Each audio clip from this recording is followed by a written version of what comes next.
Hi, everyone. Today I want to talk to you about a podcast I was listening to last night called Conan O'Brien Needs a Friend. If you haven't heard of it, it's from Conan O'Brien, who's been a late night comedy talk show host for quite some time.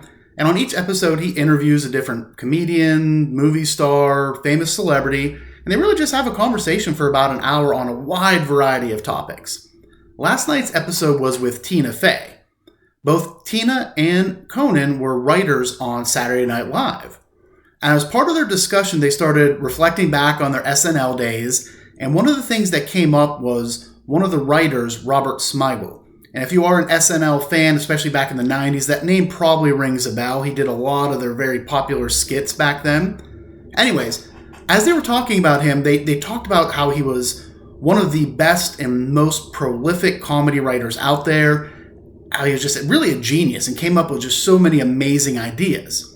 However, as they shared, working with him could be challenging, especially for a lot of the producers on the show, as he was very committed to his craft. If the skit called for a llama, he would insist they need a real llama, they need it here in 10 minutes, or it's not going to work. Or if there was fire in the skit, he would insist that it was real fire going on inside of the studio. And so he was, like I said, very committed, would push the boundaries, and really focus on just getting what was in his mind into the skit to really happen. And oftentimes this would cause the producers to come to Conan or come to other people, and invariably it went the same way.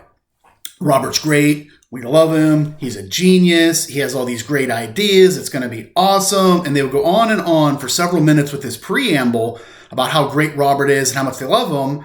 But then they would say, the studio's on fire and the ambulance is on its way. And after going through this so many times, Conan would just say, do we have to do this preamble every time? It takes up a lot of time. Get to the point, tell me what's going on, and let's move past this. We don't need to hear about how great he is every single time. You have to come to me with an issue. So invariably what Conan did, he came up with a code word. He created a word, and I believe it was Chipple. And for that, Chipple stood for Robert's great, we love him, he's awesome, genius, best writer ever, but. So when there was an issue, people would come up and say, Chipple, the studio's on fire, 2 people are hurt, and the police are looking for Robert. Something obviously very facetious like that. But when there was an issue, to try and speed things up, they would use the word Chipple.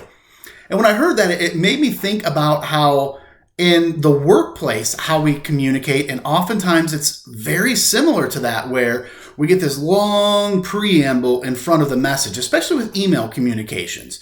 You get all these details, all these facts, all this stuff going on, takes up a lot of time, and then finally down at the bottom, people get to the point of what they really are trying to say and what they need from you.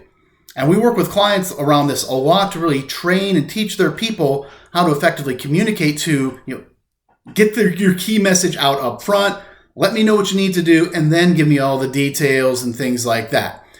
Studio's on fire, ambulance and fire trucks are on their way, need you to come down here right now. Listen, Robert's great, we love him, but blah, blah, blah.